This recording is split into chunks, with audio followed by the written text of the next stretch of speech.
welcome to today's episode. Today we're talking about how you know whether your revision is working. Because the other day I was asked on a Revision Kickstarter workshop, how do you know if you're making progress in your revision? Which basically is the same question as how do you know if your revision is working? This is such an important question, as your child will probably spend many hours on revision and they need to know that the time they're investing is worthwhile if they're going to stay motivated and keep revising. In today's podcast, I'm going to outline the 4 key indicators that tell you whether your revision is working. Number 1, do you understand more than when you started this revision session? Number 2, do you know or remember more than when you started this revision session? Number 3, do you have any better insights than you did at the beginning of this revision session? And number 4, can you get a better mark than before you did this revision session? All the links that I might mention today are in today's show notes, and if you're listening on the podcast app, you'll find those in the app if you click on details. But if you want to carry on listening, here we go.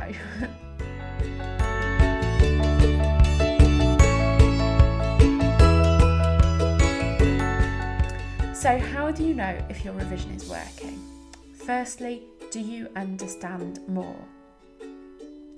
In the early stages of revision, you need to make sure you understand the topics you're working on. This is for 2 reasons. Firstly, it's much easier to remember things that you understand. And secondly, you'll be able to apply your knowledge better in the exam situation if you understand it, which will enable you to access higher level marks on exam questions. And if you want to understand more about higher level marks and the application of knowledge and why exam papers don't just have questions that said, what is the definition of this? How many people did this happen to in such and such a time? Or what date did this happen? Or whatever. Then I've got a podcast episode and blog post that explains all that, and it's linked to from today's show notes. So if your objective is to understand more, how do you actually know that you've achieved that?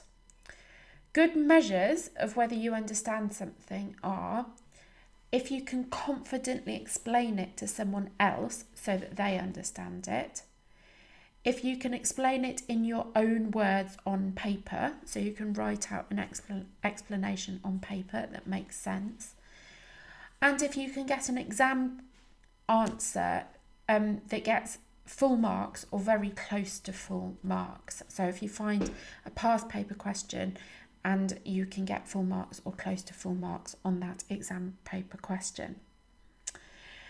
It's really important that you don't just go over things that you already understand, however. You need to tackle the difficult work of getting to grips with topics that you don't already understand.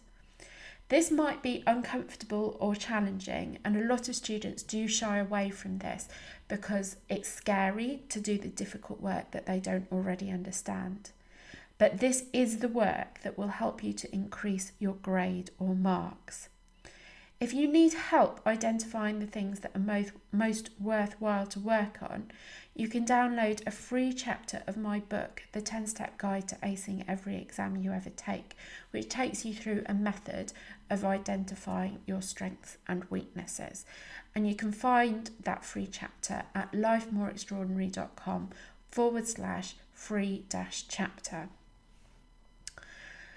Okay, so we've talked about how you know whether you understand more than at the beginning of a revision session.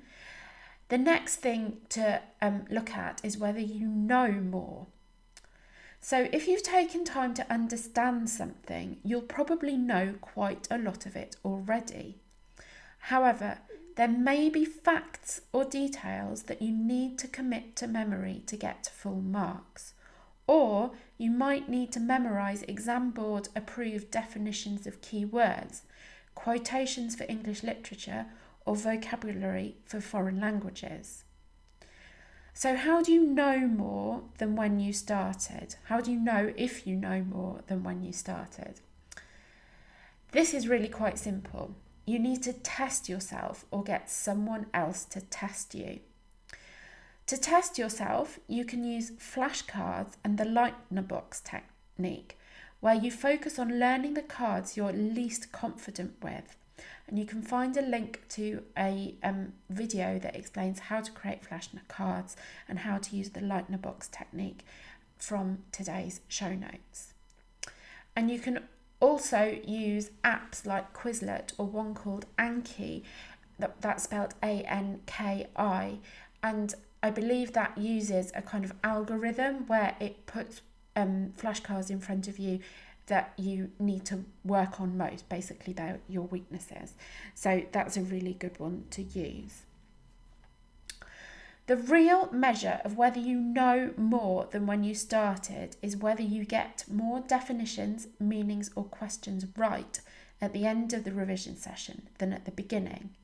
But don't leave it there. You need to test yourself on the same things again tomorrow, in 3 days' time, next week, etc. Because the more often you retrieve this information, basically the more often you remember it, drawing up that information from inside your brain, the more securely you will know it. And then you will have it there absolutely secure when you go into an exam. Okay, let's look at the third point then. Do you have better insights? Many students focus all their revision time on knowledge and understanding. However, the best students, the ones who get the top grades, will also be focusing on exam technique. To improve your exam technique, you have to have better insight into or understanding of what examiners are actually looking for. You can get this in 2 ways. Firstly, by doing past papers and marking your own work using the Revision Power Hour method. And I've got a link to an explanation of the Revision Power Hour in the show notes. Or if you just Google Revision Power Hour, the post comes out at number 1 on Google. By marking your own work, which is what you do in the Revision Power Hour, you develop detailed insight into things like the language the examiner needs you to use in order to give you the marks, the structure they're looking for to answer the questions, and how the marks will be awarded. If you don't know this stuff, you're at a serious disadvantage, no matter how much work you do on securing your knowledge and understanding of the content. The other thing that you can do is reading examiners' reports.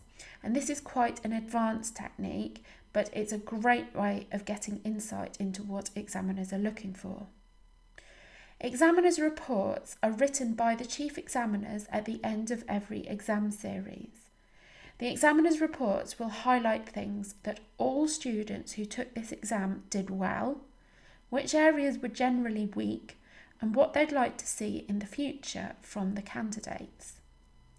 By reading these reports, you can get an insight into the areas you should work on to improve your knowledge, understanding and exam technique so that you can give the examiners what they're looking for and you're not falling into the gaps that lots of other students are falling into. You can generally find examiners' reports on exam board websites in the same place as the exam specifications and past papers, and it's definitely worth every student looking at the examiners' reports and seeing what insight they can gain about how to do well in an exam from those reports.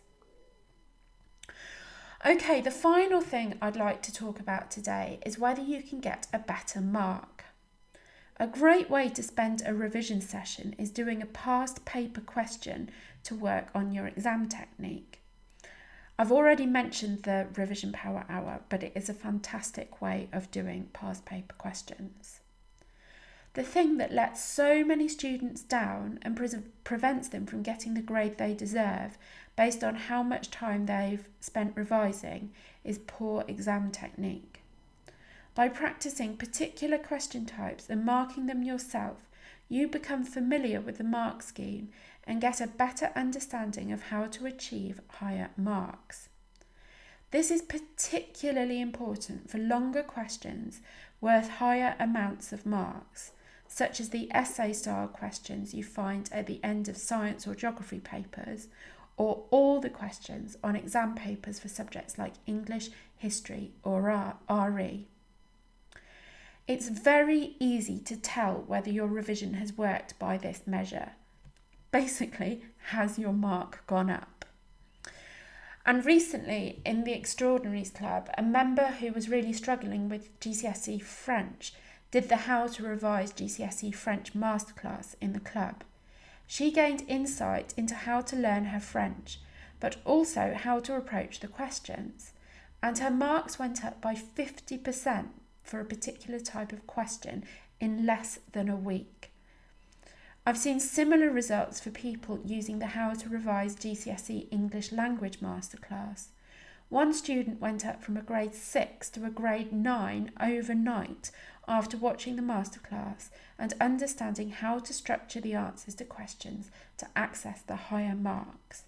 So investing an hour and a half into one of these masterclasses, or spending that time on past papers or reading examiners' reports, all these things are absolutely worthwhile because they build on that knowledge and understanding and enable students to display what they know in the way the examiner needs to see it to be able to give them the marks.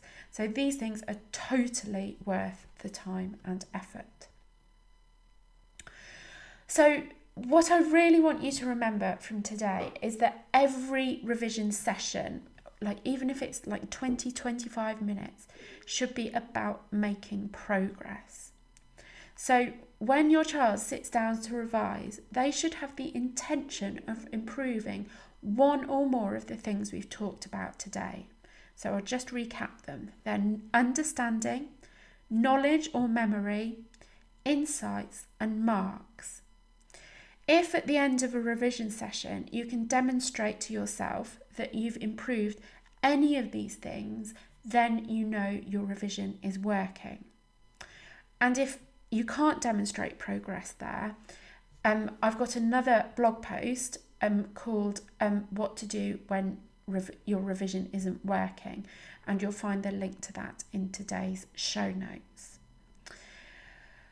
So I hope today's episode has been really useful for you in giving you some concrete measures to think about whether you're actually making progress with revision. If, however, you do feel like you need more help with revision, we'd be very, very happy to help you. We offer one-to-one academic coaching, or you can join the Extraordinaries Club. And if you sign up for one-to-one academic coaching, you get access to all of the Extraordinaries Club as well. And the Extraordinaries Club contains all the How to Revise masterclasses. I mentioned the GCSE French and English language ones earlier, as well as 3 study skills modules which teach you how to revise in a way that works for you. And there are 7 other modules about study skills as well, but specifically 3 on revision.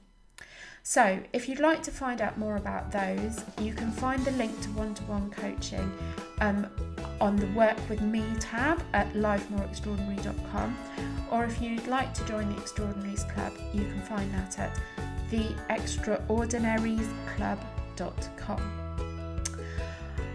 Thank you so much for listening. Have a wonderful day and goodbye.